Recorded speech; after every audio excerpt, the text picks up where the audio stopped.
Ang programang ito ay rated SPG. Striktong patnubay at gabay ng magulang ang kailangan. Maaaring may masiselang tema, lengguwahe, karahasan, sexual, horror o droga na hindi angkop sa mga bata. Ililigtas ni Lilet ang katotohanan. Alamin natin. Welcome back sa aking channel, mga kaganapan sa Lilet Matias.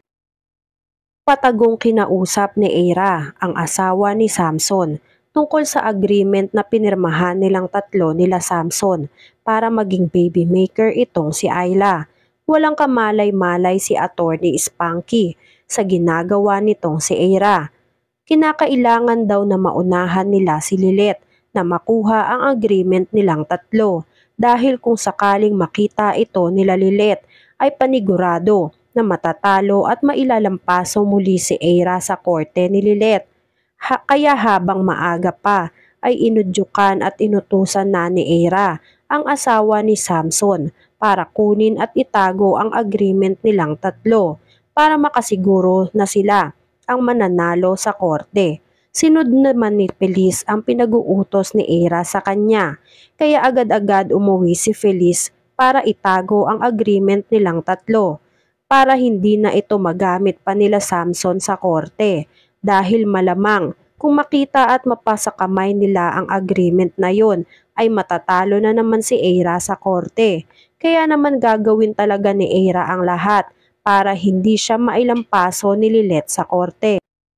Samantala, oras na ng investigasyon para sa bagong kaso na haharapin ng ating bida na si Lilet Matias. Napag-alaman nila Lilet na si Eira ang hawak ng kaso ng asawa ni Samson na si Feliz nang lumapit si Feliz kay Eira. Kaya naman nagkakaroon na naman nga ng harapan muli itong si Lilet at si Eira. Hindi nga nadala itong si Eira sa panlalampaso sa kanya ni Lilet sa korte. Nang nagkagulatan ay biglang dumating si Attorney Spanky at inaya na nito si Eira na umalis at iwan na nga itong sila Lilet. Pag-alis ni Eira at Feliz, naiwan si Attorney Spanky. Pinaalam ni Spanky kila Lilet na siya ang makakalaban nila Lilet, Bonnie, Kurt sa korte, ang nag-iisang professor nila sa law.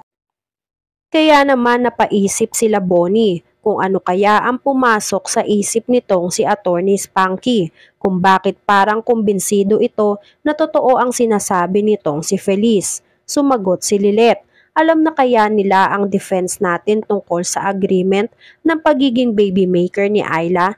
Sumagot si Bonnie. Mukhang hindi, dahil kung alam ni Attorney Spanky yun ay malamang hindi papayag yun na ipaglaban ang kliyente nila at hindi na niya itutuloy ang laban dahil alam na niya na matatalo sila.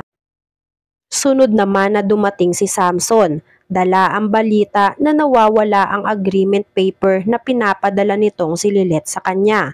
Kaya naman tila nawala ng pag-asa si Lilet dahil ang papel na yun lang sana ang magiging matibay nilang ebidensya sa korte dahil sa pambibintang ni Feliz na nakikiapid ito kay Ayla. Kahit ang totoo ay kailangan nilang gawin yun para magkaroon na sila ng baby dahil yun ang usapan nila. Nag-usap-usap naman sila Lilet kasama ang team niya tungkol sa agreement paper na nawawala. Nagsalita si Ayla na isa lang ang may motibo kung bakit at kung sino ang kumuha ng agreement paper na nawawala na lang bigla. Ito nga ay walang iba kundi si Feliz dahil tatlo lang naman sila ang nakakaalam tungkol sa agreement paper na yon.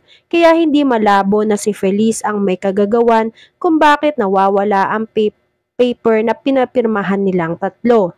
Dahil ayaw malaman ni Feliz sa korte ang tungkol sa pagiging baby maker ni Ayla para maging malakas ang laban nila sa kasong isasampa nila na concubinage. Nagkaroon nga ng idea itong si Lilet.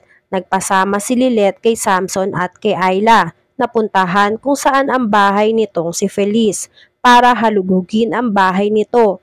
Nang sa ganon ay makasiguro sila na wala talaga kay Feliz ang papel na hinahanap nilang nawawala. Agad-agad namang pumayag si Samson at pumunta sa bahay ni Feliz. Nang makarating sila sa bahay ni Feliz, nagtataka si Feliz kung ano ang ginagawa nila Lilet sa pamamahay niya. nang hingi si Lilet ng pahintulot kay Feliz na kung maaari ay payagan sila na makalkal ang buong bahay para mahanap ang agreement nilang tatlo. Pumayag naman agad si Feliz. Alam ni Feliz na walang makikita si Samson na kahit isang papel ng agreement nila dahil naunahan na ni Feliz itong sila Samson na itago ito kung saan man. Gaya nga ng utos nitong si Eira kay Feliz.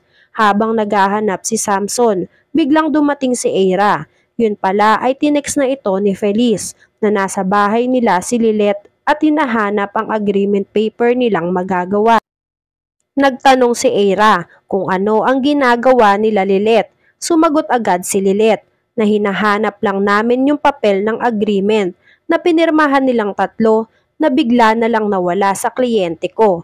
Napatingin si Eira kay Feliz paglayo ni Lilet para magtanong uli kay Samson kung nakita na ba nito ang agreement. Napatanong si Eira kay Feliz, sigurado ka ba na wala na dito yung agreement paper nyo? Sumagot si Feliz, oo, at kahit mamuti pa ang mata nila kakahanap dyan, wala silang makikitang papel o kahit anuman. Natuwa si Eira dahil sinunod siya nitong si Feliz. Walang nakitang agreement paper sila Samson, kaya inaya na lang ni Lilet si Samson na umalis na. Nagtagumpay si Eira sa unang plano niya. Hindi naman kumbinsido si Lilet na walang kinalaman si Feliz sa pagkawala ng agreement paper, kaya hindi huminto si Lilet sa pagmamanman kay Feliz. Dumaan si Lilet sa bahay ni Feliz. Nakita ni Lilet si Feliz na nagsisiga ng apoy at may sinusunog na mga papel. Inihagis na ni Feliz ang isang papel sa apoy. Mabuti na lang at hindi sumakto ito sa apoy. Tumakbo si Lilet palapit kay Feliz. Kaya naman nadampot ni Lilet ang papel na susunugin sana ni Feliz. Gulat na gulat si Feliz sa pagdating at pagsulpot ni Lilet. Napatanong tuloy si Feliz kung ano ang ginagawa nito sa bahay nila. Nakasagot si Lilet, nandito ako para sa katotohanan. Pinaliwanag ni Feliz ang sarili niya kay Lilet. Hindi daw naiintindihan ni Lilet si Feliz. Oo nga daw at baby maker nila itong si Ayla. Pero hindi ibig sabihin daw nun ay aagawin na ni Ayla ng tuluyan ang asawa niyang si Samson dahil sa palihim nitong pagkikita. Samantala ang usapan nga lang daw nila ay kapag magkasama lang silang tatlo ay pupwede nilang gawin ang mga tungkulin nila Ayla na pagiging baby maker nito. Hindi ang palihim na pagkikita nilang dalawa. Tapos ay mahuhuli pa nga niya ito na magkasweet ng dalawa. Pinakinggang mabuti ni Lilet si Feliz sa lahat ng mga sinasabi nito. Ano kaya ang magiging desisyon ng korte kung sakaling matuloy na sa korte ang laban? Yan nga ang mga kaganapan at mga dapat nating abangan dito sa Lilet Matias. Kung gusto nyo pa ng mga gantong klaseng video ay mag-subscribe at i-like itong video na to. Maraming salamat po.